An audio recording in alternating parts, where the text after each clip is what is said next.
The sound wasn't a scream. It was a snap, a sickening, dry crack that silenced the hum of the Boeing 777's engines and froze every passenger in first class. Maya, a 12-year-old girl sitting in seat 1A, looked down at her arm, which was now bent at an unnatural angle. Standing over her was Veronica, the purser, her face twisted not in horror, but in sneering triumph. She thought she was just disciplining a stowaway. She thought she was protecting the airline's image. She had no idea that the man piloting the plane, Captain James, the Hawk, Sterling, wasn't just the airline's most senior pilot. He was Maya's father, and before the wheels even touched the tarmac, he wouldn't just ruin Veronica's career, he was going to ground the entire airline. The early morning sun glinted off the fuselage of the Royal Horizon Boeing 777-300ER as it sat at the gate of JFK International Airport. Inside the terminal, the air was thick with the scent of expensive coffee and the frenetic energy of travelers. But inside the first-class cabin, the atmosphere was a hushed sanctuary of champagne flutes and soft leather. Maya Sterling adjusted her backpack. It wasn't a designer bag like the Louis Vuitton carry-on stuffed into the overhead bins around her. It was a simple, slightly worn denim backpack with a patch of a fighter jet on it. She was 12 years old, with voluminous curls pulled back into a neat puff and eyes that held a quiet intelligence. She wore a simple hoodie and jeans. To the untrained eye, she looked like a kid who had wandered away from a school trip. She checked her boarding pass again. Seat 1A, the most coveted spot on the plane. "Excuse me," a sharp voice sliced through the ambient jazz music playing over the speakers. Maya looked up. Standing in the aisle was a flight attendant who looked like she had been carved out of ice and resentment. Her name tag read Veronica. Her blonde hair was pulled back so tightly it looked painful, and her uniform was pressed to a razor's edge. She was the chief purser, and she wore her authority like a weapon. "Yes, Mum?" Maya said, her voice polite. Her father had raised her to always be respectful to crew members. "They keep you safe," he always said. "This is the first-class cabin," Veronica said, her lips barely moving. She didn't ask for a ticket. She stated the location as if Maya were lost or illiterate. "Economy boarding is through the second door, past the galley. You need to keep moving. You're holding up the line." Maya smiled nervously. "Oh, I know. I'm in seat 1A. She held out her boarding pass. Veronica didn't take it. She just stared at it, then at Maya, then back at the pass. She snatched it from Maya's hand with a scoff. She scanned the paper, her eyes narrowing as she read the name. Sterling. It meant nothing to her. Royal Horizon Airlines had thousands of employees, and Captain James Sterling was a legend in the cockpit, a ghost who flew the most difficult routes and rarely mingled with the cabin crew. Veronica, who had transferred from a budget carrier 6 months ago, only cared about status, celebrities, and diamond-tier members. "This must be a mistake," Veronica muttered, loud enough for the businessman in seat 2B to hear. "System glitch. Upgrade errors happen all the time." "It's not a mistake," Maya said firmly, though her heart began to thump. "My dad booked it for me. I'm flying to London to meet him." Veronica let out a short, derisive laugh. She looked Maya up and down, the denim backpack, the sneakers, the dark skin. In Veronica's world, people who looked like Maya didn't sit in 1A. They sat in 45F, near the toilets. "Listen, sweetie," Veronica said, her voice dripping with condescension. "I don't know who your daddy is, or what credit card scam he pulled to print this out. But I'm not having a child ruin the ambience of my first-class cabin. We have senators on this flight. We have CEOs. "I have a ticket," Maya insisted, reaching for the pass Veronica was still holding hostage. Veronica pulled it away. "I'm going to do you a favor. I'm going to move you to Economy Plus. There's a nice window seat. You'll be more comfortable there with your own kind of crowd. Less pressure." "No," Maya said. She stood her ground. She was a Sterling. Sterlings didn't back down when they were right. "I am sitting in seat 1A. That is my seat." The businessman in 2B, a man in a bespoke suit named Mr. Henderson, lowered his Financial Times. "Is there a problem here?" he asked, sounding annoyed. "Just a ticketing error, Mr. Henderson," Veronica cooed, her voice instantly changing to a sugary falsetto. "We have a stowaway trying to claim a premium seat. I'm handling it." She turned back to Maya, the sugar vanishing instantly. Her eyes were cold, hard flints. "Last chance," Veronica hissed. "Move, now." "I'm not moving," Maya said, clutching her backpack straps. "Check the manifest. Call the gate agent. I'm supposed to be here." Veronica's face flushed red. She wasn't used to being defied, certainly not by a child.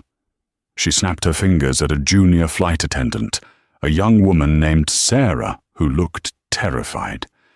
"Sarah, get the economy manifest. Find an empty seat in the back row," Veronica barked. "But Veronica," Sarah whispered, looking at her tablet. "The system says she is 1A.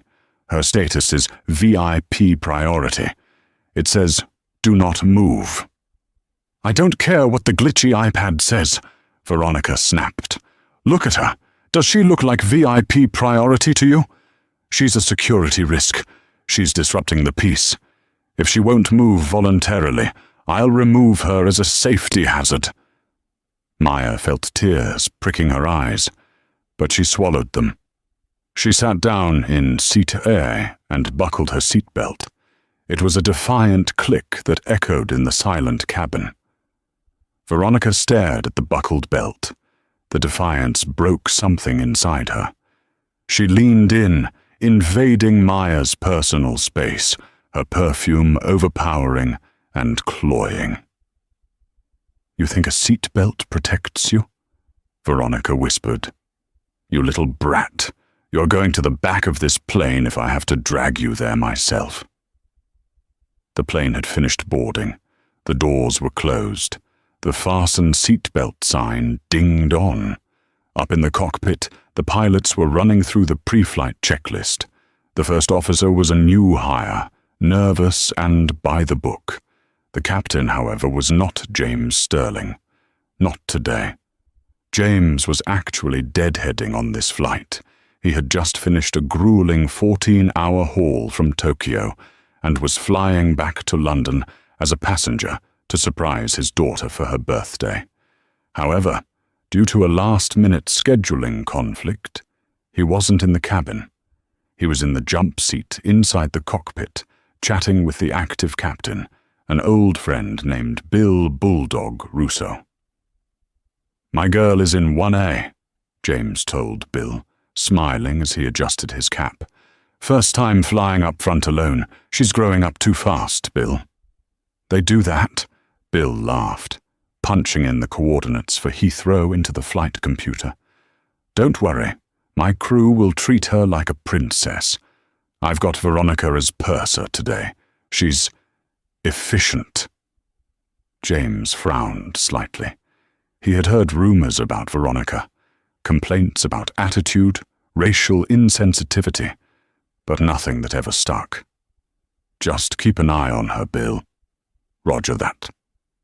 Back in the cabin, the engines began to spool up for taxi. The safety demonstration was about to begin. Veronica marched down the aisle of first class. She saw Maya still sitting in 1A, looking out the window, trying to make herself small. The sight of the girl, so comfortable, so entitled in her domain, made Veronica's blood boil. She had decided. She wasn't going to let this fly. It was a power trip, pure and simple. She wanted to show the wealthy passengers that she was the gatekeeper of their exclusivity. She stormed up to seat 1A. "I told you to move," Veronica said loudly. The cabin went silent. "We are taxiing," Maya said, her voice trembling. "I can't unbuckle." "We are not moving until you are in your assigned section," Veronica lied. The plane was actually pushing back. "You are violating federal aviation regulations by disobeying a crew member. Get up!" "No!" Maya shouted. Veronica reached out. She didn't go for the buckle. She grabbed Maya's left arm, the arm resting on the armrest. "You listen to me, you little gutter rat," Veronica hissed, her nails digging into Maya's hoodie. "You don't belong here with these people. You belong in the back with the trash." She yanked. Maya screamed. "Let go! You're hurting me!" "Get out of the seat!" Veronica screamed back, losing all professional composure. She braced her foot against the base of the luxurious pod seat and pulled Maya's arm with the full force of her body weight, trying to rip the girl out of the seatbelt's grip. But the seatbelt held. Maya's body was anchored. Her arm was not. There was a horrific, mechanical leverage created by the angle. Veronica pulled up and out, twisting the limb against the natural rotation of the shoulder and elbow. Snap. It sounded like a dry branch breaking in a winter forest. Maya's scream changed. It wasn't a protest anymore. It was a primal shriek of agony that tore through the cabin. "My arm! My arm!" Maya wailed, her face instantly draining of color. She slumped sideways, her left arm dangling at a grotesque angle mid-humerus. The bone hadn't broken the skin, but the deformity was obvious. It was a spiral fracture, nasty, brutal, and excruciating. Veronica stumbled back, letting go of the limp limb. She gasped, her hand flying to her mouth. The silence that followed was heavy, suffocating. "Oh my God!" Sarah, the junior flight attendant, screamed from the galley. Mr. Henderson in 2B unbuckled and jumped up. "What the hell did you just do?" he roared at Veronica. "You just broke that child's arm!" Veronica's eyes darted around. Panic set in. She resisted. She attacked me. It was self-defense. I was trying to restrain an unruly passenger. Maya was sobbing, curling into a ball of pain, clutching her broken arm with her good hand.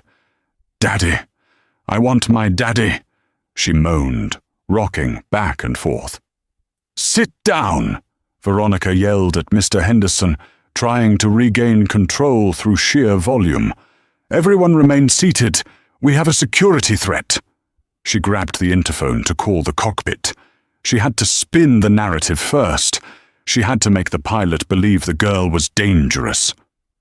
"Captain," Veronica said, her voice shaking but urgent. "We have a situation in first class. Passenger in 1A became violent. I had to restrain her. There might be an injury, but she's dangerous. We need police on arrival." Inside the cockpit, Captain Bill Russo frowned. "Violent? In 1A?" James Sterling, sitting in the jump seat, felt a cold dread wash over him. "1A?" he whispered. "Bill, that's Maya." "Veronica," Captain Russo said into the headset. "Define injury." "She's claiming her arm hurts," Veronica lied. "She's screaming. She's hysterical. I think she's on drugs." James ripped the headset off his head. He didn't wait for permission. He didn't wait for the seatbelt sign to go off. He stood up in the cramped cockpit, his face a mask of terrifying calm. "James, wait," Bill said, but he saw the look in his friend's eyes. It was the look of a man who was about to burn the world down. James opened the cockpit door. The screams of his daughter hit him like a physical blow. He didn't run. He walked with the heavy, predatory stride of a lion.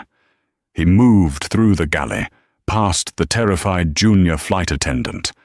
He stepped into the first-class cabin. Veronica was standing over Maya, trying to force the sobbing girl to stop crying. "Shut up! You're disturbing the passengers!" James Sterling stopped 3 feet behind Veronica. He was a large man, 6'4", an ex-Air Force fighter pilot. His presence sucked the air out of the room. "Get away from her," James said. His voice was low, rolling like thunder. Veronica spun around. She didn't recognize him out of uniform immediately, or perhaps the fear blinded her. "Sir, return to your seat. This is a crew matter." Then she saw the ID lanyard around his neck. Captain James Sterling, Chief Czech Airman. She froze. James looked past her, down at Maya. He saw the arm. He saw the angle. He saw the tears streaming down his little girl's face. "Daddy!" Maya cried out, reaching for him with her good hand. James dropped to his knees, ignoring Veronica completely. "I've got you, baby. I've got you." He looked at the arm and his jaw tightened until a muscle popped in his cheek. He looked up at Mr. Henderson. "What happened?" "She tried to drag her out," Henderson said, pointing a shaking finger at Veronica. "Because she didn't believe she had a ticket. She pulled her until it snapped. It was assault." James slowly stood up. He turned to Veronica. Veronica was trembling. "Captain Sterling, I didn't know. She didn't have a ticket. She looked like..." "Like what?" James asked. The volume didn't rise, but the temperature in the cabin dropped 10 degrees. "She looked like what, Veronica?" I was just following protocol," she stammered. "You broke my daughter's arm," James said, "because you didn't think a black girl belonged in first class." "No, it wasn't." James turned to Sarah, the junior attendant. "Medical kit. Now, splint and ice. Call for a paramedic gate return. Tell Captain Russo we are returning to the gate immediately." "Yes, Captain," Sarah scrambled. James turned back to Veronica. "You are relieved of duty. Sit in the jump seat. Do not speak.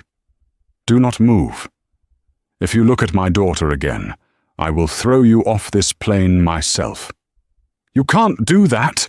Veronica shrieked, her entitlement trying to claw its way back. "I am the chief purser. You can't just—" "I am the senior Czech airman for this airline," James said, stepping closer until he towered over her. "And as of this moment, I am declaring this aircraft unsafe for operation due to crew incompetence and assault on a minor. I'm not just turning the plane around, Veronica." He leaned in close, his voice a deadly whisper. "I'm grounding the fleet."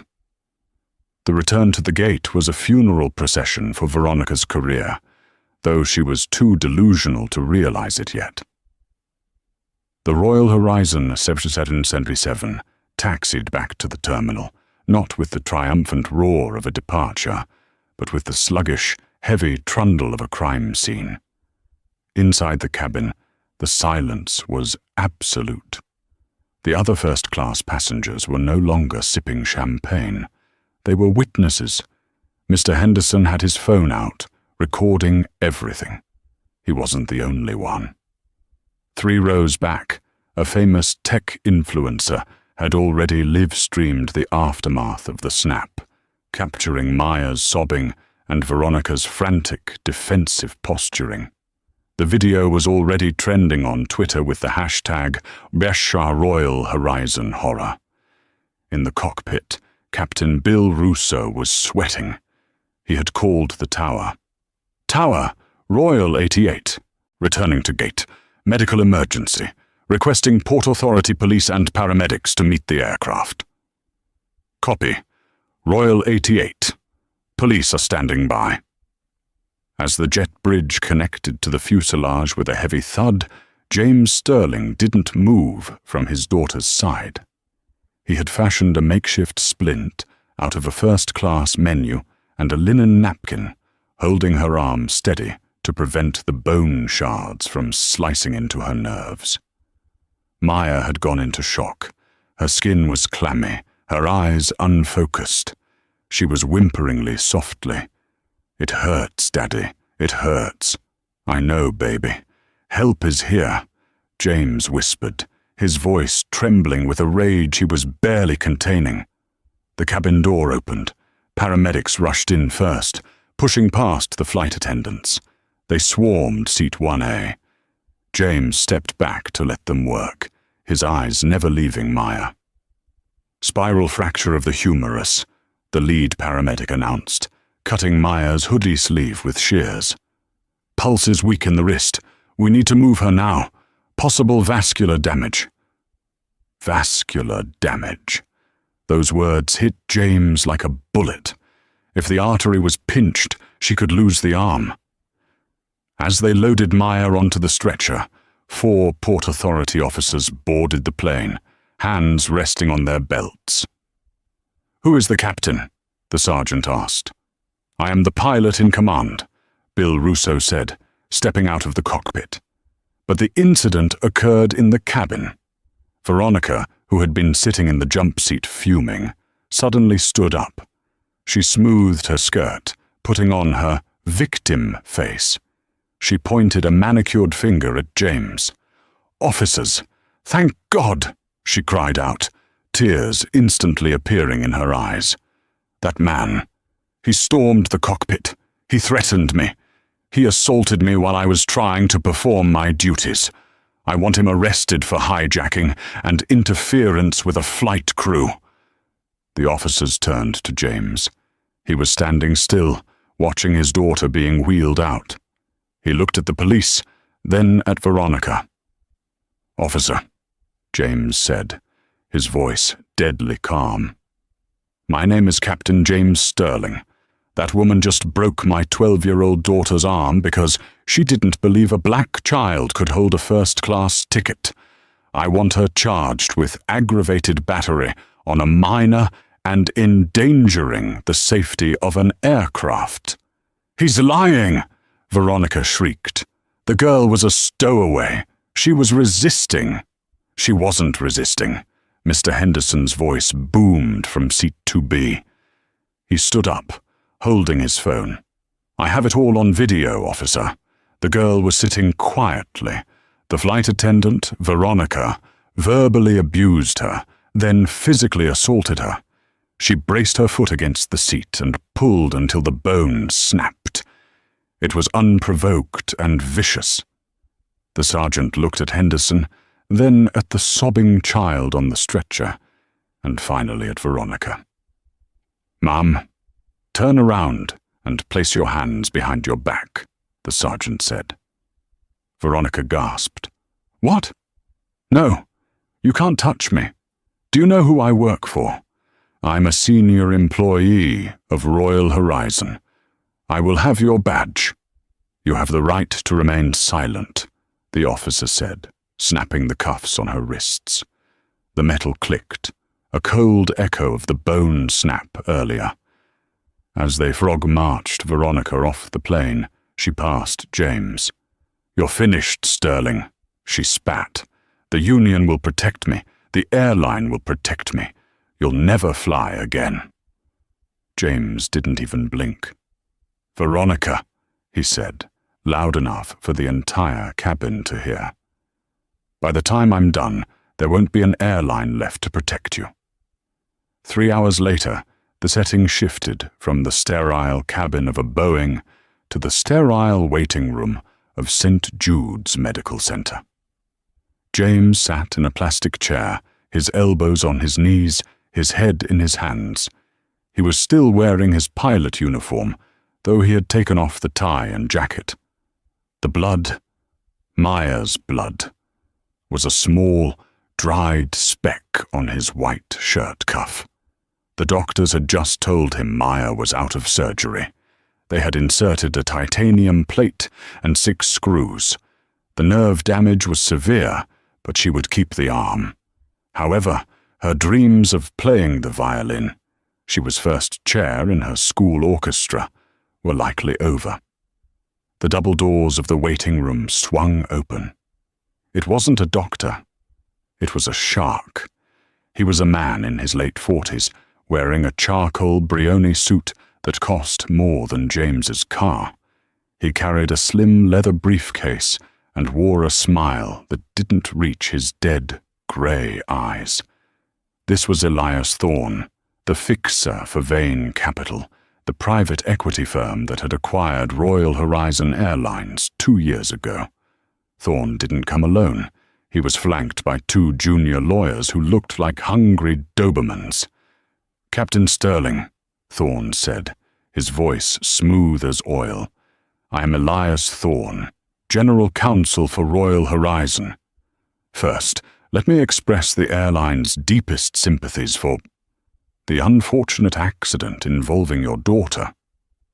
James looked up. "Accident? An unfortunate escalation," Thorne corrected, sitting down opposite James without asking. "We are devastated.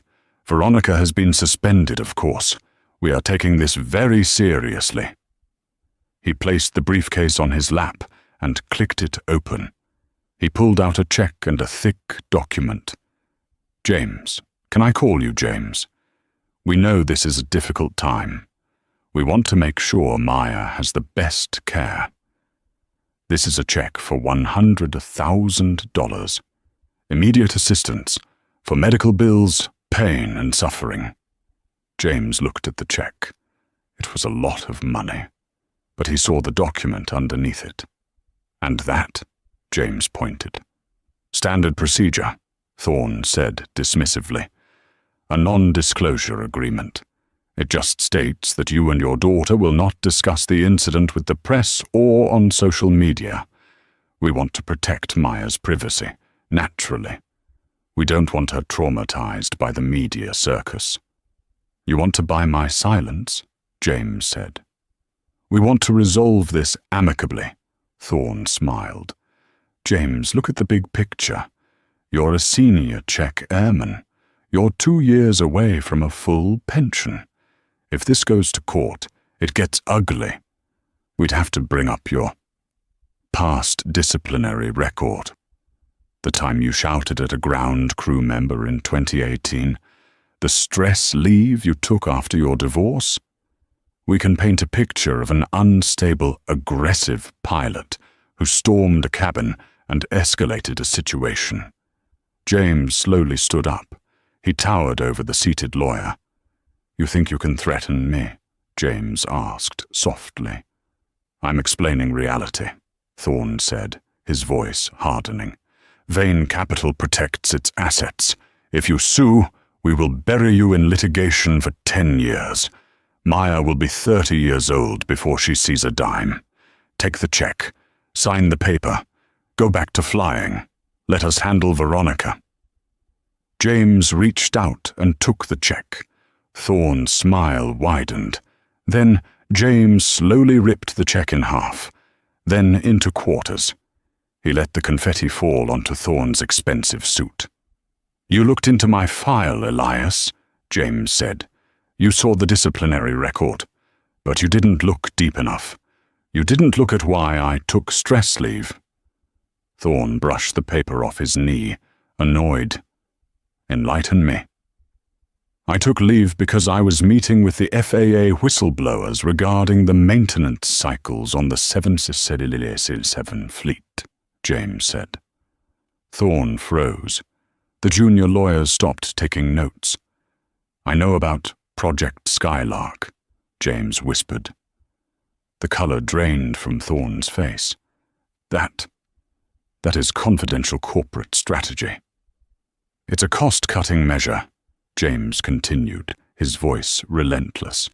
You deferred the heavy maintenance checks, the D-checks, on 20 aircraft by exploiting a loophole in the international registry. You're flying planes with microfractures in the landing gear struts because Vane Capital wanted to boost the Q-Huri stock price. James leaned in, his face inches from Thorne's. Veronica breaking my daughter's arm was a crime. But flying those planes, that's a death sentence waiting to happen. You thought I was just a pilot? I'm the chief safety officer for the union. I have the documents, Elias. I have the emails. Thorne stood up, snapping his briefcase shut. The smooth facade was gone. If you release any proprietary information, we will sue you for corporate espionage. You will go to federal prison. Get out of my hospital, James said. And tell Preston Vane that he shouldn't worry about my lawsuit. He should worry about the NTSB. The next morning, the world woke up to the video of Maya's arm snapping. It had 40 million views. There were protests starting outside JFK. But that was just the public storm. The real hurricane was happening in a small office in Washington, D.C. James didn't go back to the airport. He went to the Federal Aviation Administration, FAA, headquarters. He didn't go alone. He walked in with the head of the pilots' union and a stack of files 3 inches thick. He wasn't there to file a complaint about a flight attendant. He was there to trigger the nuclear option. In the aviation world, a pilot has the ultimate authority to decline a plane if they deem it unsafe. But a senior check airman, a pilot who trains and certifies other pilots, has a unique power. If they formally declare a systemic safety failure, they can trigger an emergency audit. James sat across from Director Vance of the FAA. This isn't just about my daughter, James said, sliding a maintenance log across the table. Look at the logs for Ship 402, Ship 599, and Ship 881. They skipped the non-destructive testing on the wing routes. Director Vance put on his glasses. He read the logs. He looked up, pale. These planes are currently flying. 12 of them are in the air right now over the Atlantic, James said. If they hit severe turbulence, the wing routes could fail. Vane Capital falsified the inspection records to keep them in rotation. Vance reached for his red phone. We need an emergency airworthiness directive. No, James said. That takes too long. You need to issue an immediate grounding order for the entire Royal Horizon 707 fleet, pending inspection. James, that will bankrupt the airline, Vance warned. It will strand 50,000 passengers instantly. The economic impact. My daughter's arm is held together by screws, James said, his voice cracking for the first time, because a culture of arrogance and profit over people starts at the top and rots its way down to the cabin crew. Veronica thought she was untouchable because the company is untouchable. If you don't ground them, Director, I'm going to CNN with these documents in 1 hour. Vance looked at the clock. He looked at the documents. He picked up the phone. This is Director Vance. Connect me to ATC Command Center. Authorization code Alpha 19. Prepare to issue a NOTAM, Notice to Air Missions. At JFK, Miami, London Heathrow, and Tokyo Narita, chaos erupted simultaneously. Gate agents looked at their screens as they flashed red. Flight cancelled. FAA order. Pilots sitting in cockpits received messages via ACARS, the text messaging system for planes. Immediate grounding. Do not take off. Return to gate. Shut down engines. In the Vane Capital boardroom in Manhattan, Preston Vane was watching his stock ticker. Royal Horizon, RYH, was trading at $45 a share. Suddenly, the line dropped. It didn't curve down. It fell off a cliff. $40, $26, $15. "What is happening?" Preston screamed at his assistants. "Why is trading halted?" The TV in the corner of the boardroom flashed to breaking news. FAA grounds Royal Horizon fleet. Whistleblower reveals catastrophic safety violations. And there, on the screen, was the picture not of a plane, but of Captain James Sterling walking out of the FAA building, looking like an avenging angel. James pulled out his phone. He had one voicemail. It was from Elias Thorne. "Captain Sterling, please, call us back. We can double the offer. 500,000. Just retract the statement." James deleted the voicemail. He called his ex-wife, who was with Maya at the hospital. "Did you do it, James?"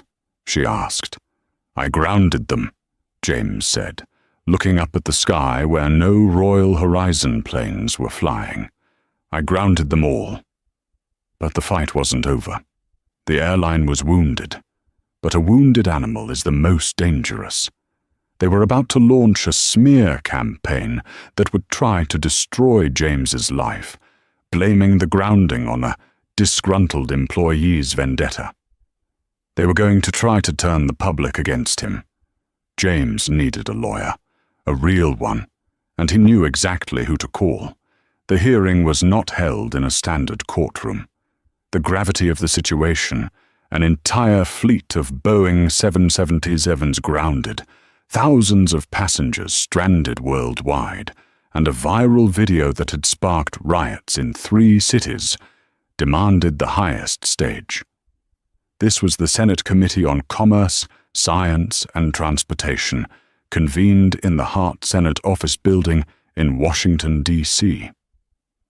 The room smelled of mahogany, old money, and fear. The gallery was packed shoulder to shoulder. Reporters from CNN, BBC, and Al Jazeera fought for space with aviation bloggers and furious shareholders. The air conditioning hummed, battling the heat of 100 bodies and the intense glare of television lights. At the defense table sat the empire of Vane Capital. Preston Vane, the CEO, looked less like a man and more like a statue carved from arrogance.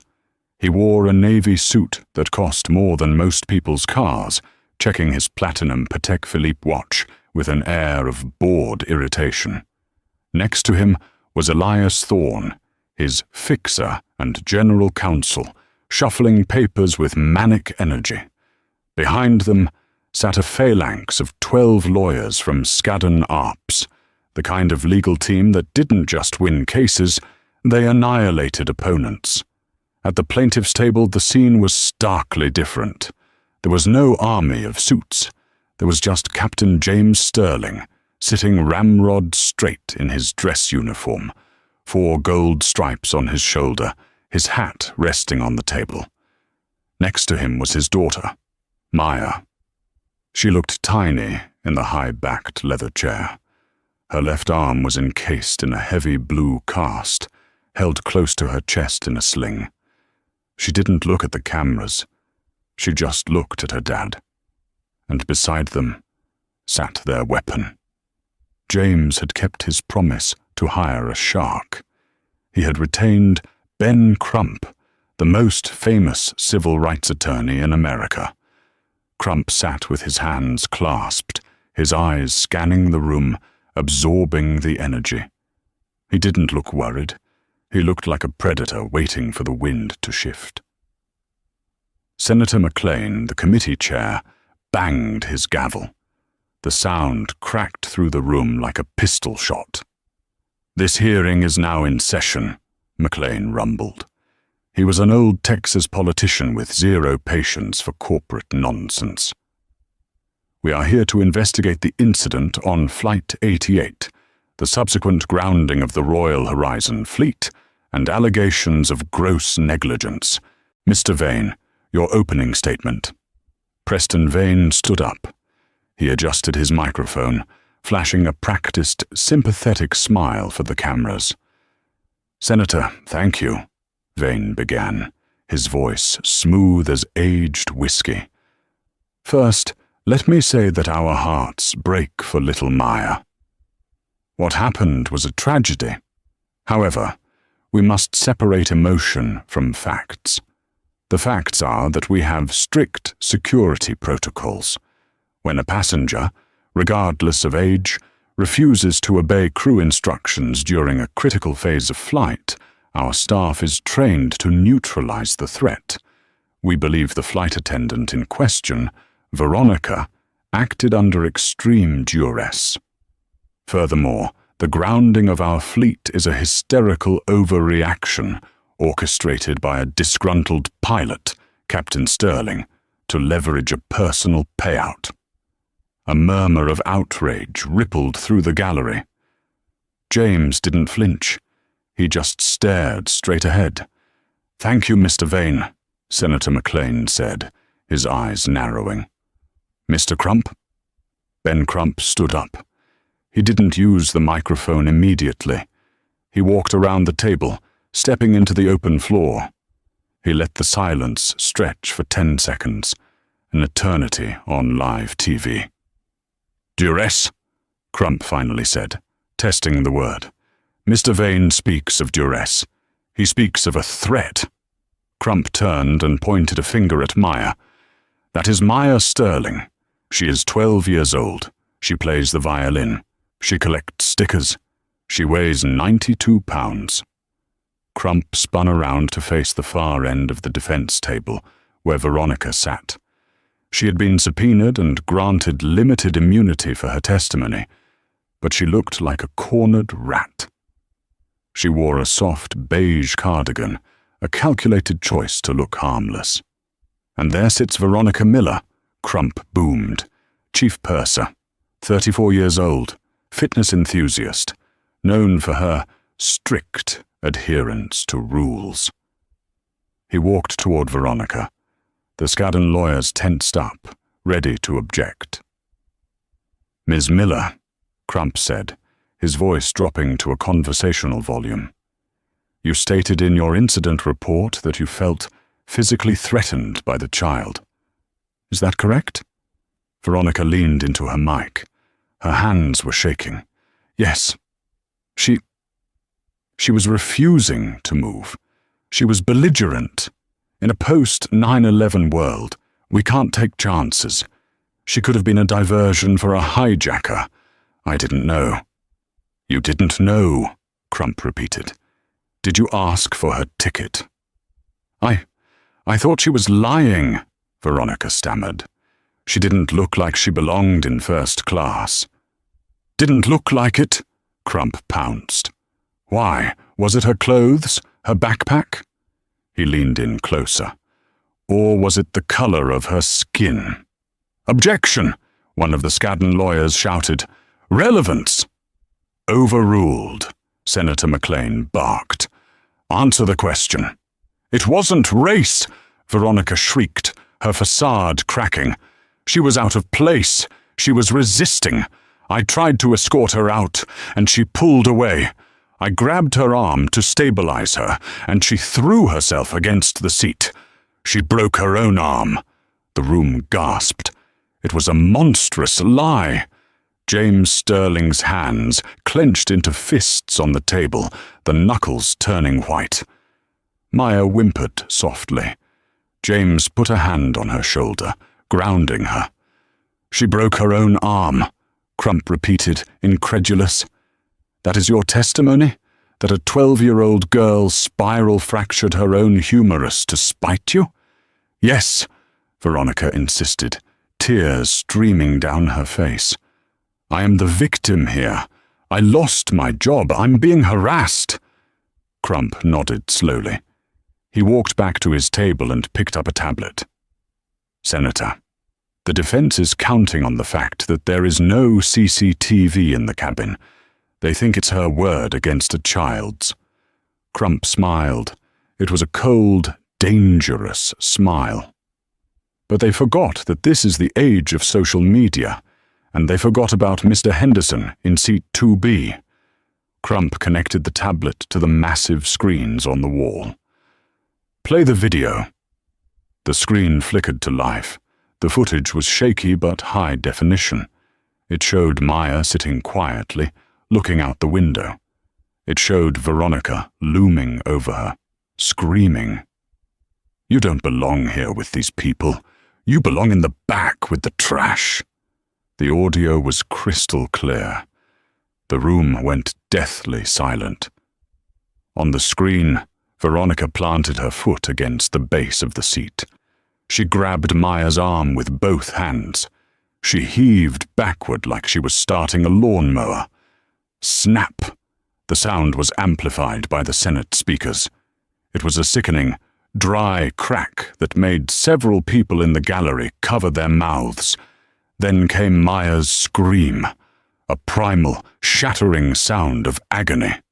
The video ended. Veronica was pale as a ghost. She stared at the blank screen, her mouth opening and closing. "That," Crump whispered, his voice trembling with controlled rage, "is not security. That is a hate crime." Preston Vane looked at Veronica with pure disgust. He signaled to his lead lawyer. He was cutting her loose. "Senator," Vane interrupted, standing up. We were not aware of this video. This is indefensible. Royal Horizon terminates Ms. Miller's employment effective immediately. We apologize. We will settle with the family." Vane thought he could end it there. Sacrifice the flight attendant. Pay the check. Save the company. "Sit down, Mr. Vane," James Sterling said. James hadn't spoken yet. His voice wasn't loud, but it carried the weight of a jet engine. He stood up, bypassing his lawyer. He picked up a thick, leather-bound folder.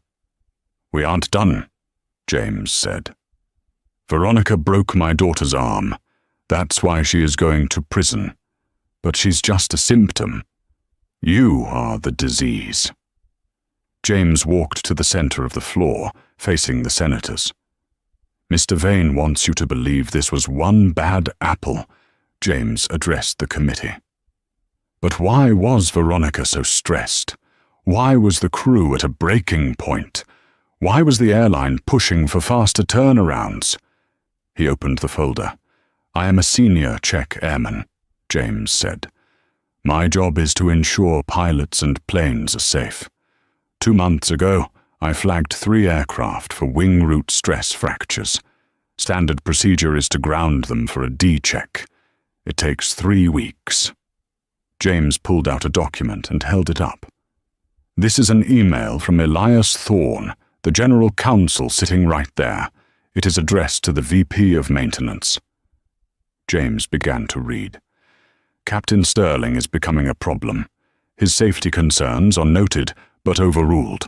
We cannot afford downtime in Q3. Defer the D-checks. Use the alternative compliance loophole. If Sterling pushes back, threaten his pension." Elias Thorne knocked his water glass over. It shattered on the floor. "That is a privileged communication," Thorne shouted, jumping up. "That is stolen property." "It is a whistleblower disclosure protected under federal law," Crump shouted back, slamming his hand on the table. James continued, his voice rising.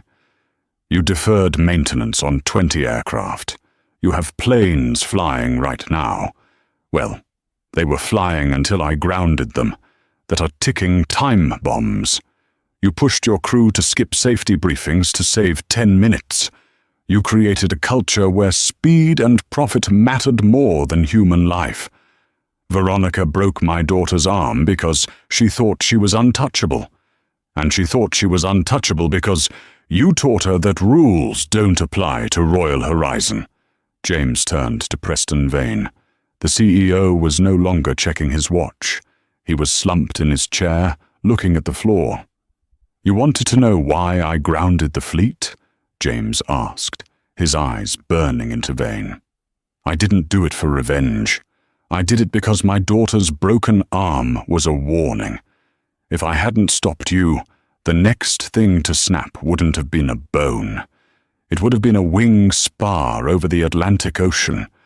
There would have been 300 dead bodies, not one injured child." James threw the file onto the defense table. It slid across the polished wood and hit Preston Vane in the chest. "My daughter will never play the violin again," James said, his voice breaking slightly. "But because of her, 5,000 people made it home to their families yesterday, instead of becoming debris in a cornfield. You didn't just break her arm, Vane. You broke your own company." The room erupted. Reporters were shouting questions. The Skadden lawyers were frantically packing their briefcases, trying to shield their clients from the cameras. Senator McLean was banging his gavel, but nobody was listening. In the chaos, Ben Crump leaned over to Maya. "You okay?" he asked gently. Maya looked at the chaos, the shouting men, the flashing lights, the terrified executives. Then she looked at her father, who stood in the center of the storm, unmoving, unyielding. She smiled. "Yeah," she whispered, "my dad got him." The wheels of justice usually turn slowly, but for Royal Horizon they didn't turn. They crushed. The fallout from the Senate hearing was immediate and catastrophic, a domino effect that toppled an empire built on arrogance and greed. 2 days after James Sterling revealed the deferred maintenance emails, the FBI raided the corporate headquarters of Vane Capital. Agents in windbreakers marched out, carrying boxes of hard drives and shredders that hadn't been emptied in time. The stock, already in freefall, was delisted from the New York Stock Exchange. The brand Royal Horizon, once a symbol of luxury, became toxic overnight. Preston Vane faced the Southern District of New York in a courtroom that felt more like an execution chamber. The jury took less than 3 hours to deliberate. For conspiracy to defraud the United States, wire fraud, and reckless endangerment of aviation safety, the judge showed no mercy. "Mr. Vane," the judge said, looking down over his spectacles, "you gambled with human lives to pad your quarterly earnings. You viewed passengers as cargo and safety as an expense. You will have a long time to think about your profit margins." Vane was sentenced to 15 years in federal prison. His assets were frozen and liquidated to pay the massive class-action lawsuit filed by the passengers and crew.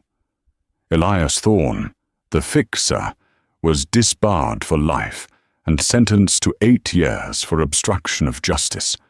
The men who thought they owned the sky were now locked in 6-8 concrete cells, where the only view of the sky was through a slit of barred glass. But the public was waiting for one specific verdict. Veronica Miller. She stood alone in the dock. Skadden Arps had abandoned her. The Union had abandoned her. She wore a cheap suit, her roots showing, her face puffy from crying. She tried to play the victim one last time. "I was just doing my job," she sobbed to the court. "I was stressed. I didn't mean to hurt her." The judge, a stern woman who had watched the video of the arm snap multiple times, leaned forward. "Ms. Miller, you didn't break a child's arm because you were stressed," the judge said, her voice cutting through the courtroom. "You did it because you saw a young black girl in a seat of power, and your prejudice couldn't reconcile it. You wanted to put her in her place. Well, the law has a place for you." Veronica was convicted of aggravated battery and interference with a flight crew. She was sentenced to 5 years in a federal correctional facility, but the hard karma didn't truly hit until she was released. 3 years later, released early on parole, Veronica found that the internet never forgets. Her face was the thumbnail of a viral video with 100 million views. No airline would touch her. No hotel would hire her. Even retail stores ran background checks and turned her away. She ended up in Newark, New Jersey, working the graveyard shift at a Greyhound bus station cafeteria. One rainy Tuesday at 3 a.m., Veronica stood behind the counter, wearing a hairnet and a grease-stained apron. A bus had just arrived, and a group of tired, diverse travelers shuffled in. A young black woman, about 20 years old, approached the counter. She was dressed sharply, carrying a violin case. "Can I get a coffee, please?" the woman asked politely. Veronica poured the coffee, her hands trembling. She looked at the woman, confident, successful, going places. She looked at her own reflection in the metal toaster, aged, bitter, stuck serving the very people she used to look down on. "That'll be $2, Veronica whispered, keeping her head down. She had been grounded in every sense of the word. Far away from the grime of the bus station, the sky over upstate New York was a brilliant, endless blue. The settlement from Royal Horizon had been historic, $65 million or so. James Sterling didn't buy a yacht. He didn't retire to an island. He bought an old airfield and completely renovated it. The sign above the gate read, "The Sterling Aviation Academy, Diversity in Flight." The school provided full scholarships for underprivileged kids who wanted to fly but couldn't afford the training. The hangar was buzzing with activity. Students checking oil, inspecting propellers, learning the trade that James loved. On the runway, a bright yellow Piper Cub taxied into position. Maya sat in the front seat. She was 13 now. Her left arm had healed, but she couldn't extend it fully. A long, jagged scar ran from her elbow to her shoulder, a permanent reminder of that day in seat 1A. She would never play the violin professionally. The dexterity in her fingers hadn't fully returned. But James had modified the plane. The throttle was moved to the right. The trim wheel was adapted. James stood by the wing, checking the oil cap. He looked older, more tired, but his eyes were at peace. "Oil pressure is green," Maya said over the headset. "Magnetos checked. Flaps set." "You nervous?" James asked. Maya looked out at the runway. She thought about the pain. She thought about the sound of the snap. She thought about Veronica screaming at her that she belonged in the back. "No," Maya said firmly. "I belong up there." "Clear prop," James shouted, stepping back. Maya pushed the throttle forward. The engine roared. The little yellow plane gathered speed, bouncing over the grass. James watched, holding his breath, his heart swelling with a pride that almost brought him to his knees. The tail lifted. The wheels left the ground. Maya soared. She banked left, climbing higher and higher, leaving the shadows of the earth far below. She wasn't a victim. She wasn't a statistic. She was a Sterling. And as she broke through a layer of clouds into the blinding sunlight, she knew that no one would ever be able to drag her down again. The hawk watched her go, wiped a single tear from his cheek, and walked back into the hangar to train the next generation. In the end, Veronica learned that class isn't about where you sit on a plane. It's about how you treat the people around you. She tried to break a child to protect her tiny kingdom, but she only succeeded in destroying it. Captain Sterling proved that a father's love is the ultimate superpower, strong enough to ground $1 billion fleet and rewrite the rules of the sky. Maya lost her music, but she found her wings, and vain capital learned the most expensive lesson of all. If you cut corners on safety, the truth will eventually crash land on your doorstep. If you enjoyed this saga of justice, revenge, and redemption, please smash that like button. It really helps the channel grow. Don't forget to subscribe and hit the bell icon so you never miss a story. What do you think? Did Veronica deserve a harsher sentence? Let me know in the comments below. Thanks for watching.